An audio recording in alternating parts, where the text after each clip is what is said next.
Hello, everyone. My name is Anita, and we did a project on the food insecurity and the SNAP program, which stands for the Supplemental Nutrition Assistance Program.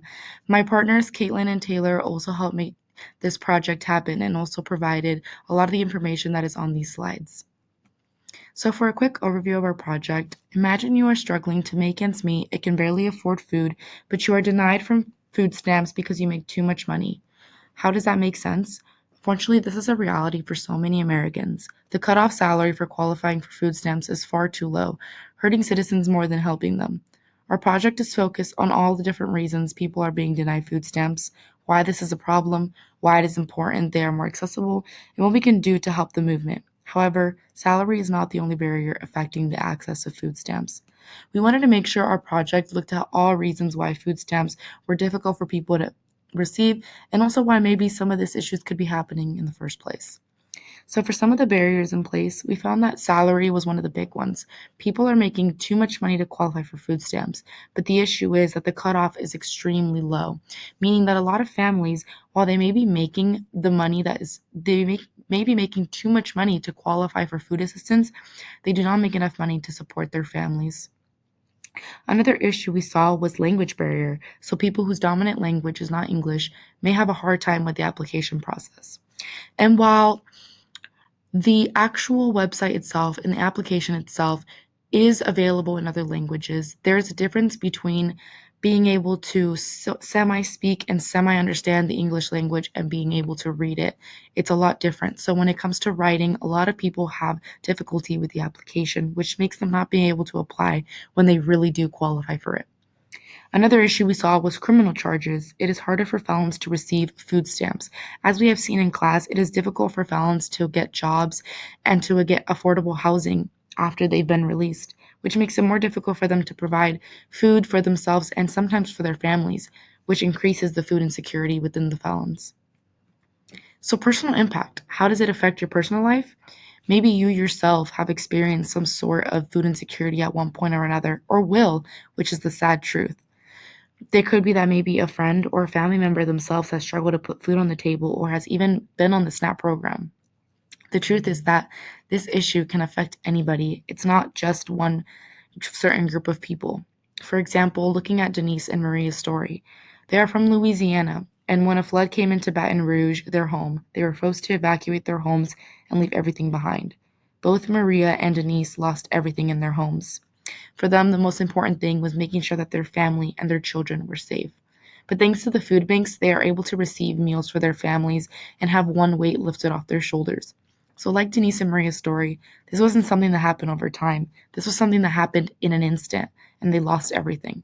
The same thing can happen to anyone. They could lose their job, or they could have a family member who gets sick. Anything that would make it be just extra cost for them could allow them or even force them to fall into this place of food insecurity. So what is the client population for food insecurity and issues like this? Single parents, especially mothers in particular. It is found that 34.7% of single mother households were food insecure, while compared to the 22.6% of single father households. Make this known that while mothers are more likely, that doesn't mean that it's just mothers who are experiencing this issue, but fathers are as well. When looking at income household, 38% of low-income households are food insecure.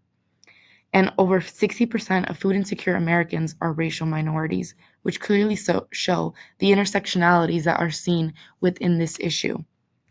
Another interesting fact is that 28% of people with disability in America struggle with food insecurity. This could be because they have difficulty finding work, because many people are hesitant to hire people with disability. So, how can we take action?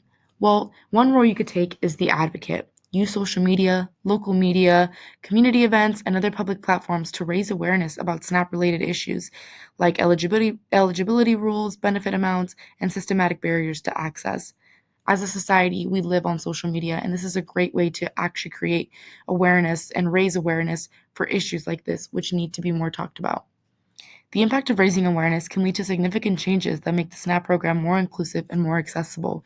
If we have more people fighting and arguing and fighting for the rights of these people, then there will be more change within the government and within these programs to make them more inclusive and more accessible for people so that they can get the food that they need and deserve. Over time, this can lead to policy reforms that improve food security overall. We also have the organizer. So, this can be done by organizing events where people can come together to learn about SNAP eligibility, how to apply, and what rights they have. We found when researching that many people don't even know that they're eligible for SNAP, which makes them less likely to apply. If they don't know what their rights are or what they have access to, it leads them to not want to apply, or it leads them to not even understand or know that this is something that they have to their disposal. At the community level, organizing these resources and support system ensures a collective approach to overcoming barriers of SNAP, because overcoming something like this and trying to fight for change is not something that happens just from one person, but rather a collective. This can build a stronger sense of community, solidarity, reduce isolation, and enhance access to resources for individuals facing food insecurity. The truth is that many people are insecure about the fact that they need to be on these programs or that they have trouble in the first place. For many of them, they feel as failures that can't provide for their families. So it's important for these, when taking action, to create a community in which people can feel safe to share these ideas and share the fact that they need help, because there's nothing wrong with that. Another action to take is the rebel and exposing the inequities. This can be done by challenging the broader socioeconomic systems that perpetuate poverty and food insecurity, such as income inequality, lack of affordable housing, and the criminalization of poverty. This can include campaigns that tie SNAP to broader economic justice issues. This can be impactful by helping to disrupt the status quo and spark a broader conversation about the need for transformative change. So, next steps. I think the most important thing is to be educated. While we can't help everybody in society, it is important to understand the issues that are happening around the world and especially in America. So, how can you educate yourself about SNAP and food insecurity? The Feeding America program provides the information you need to know about the hunger and food insecurity crisis in America. The website also provides ways to take action on their page.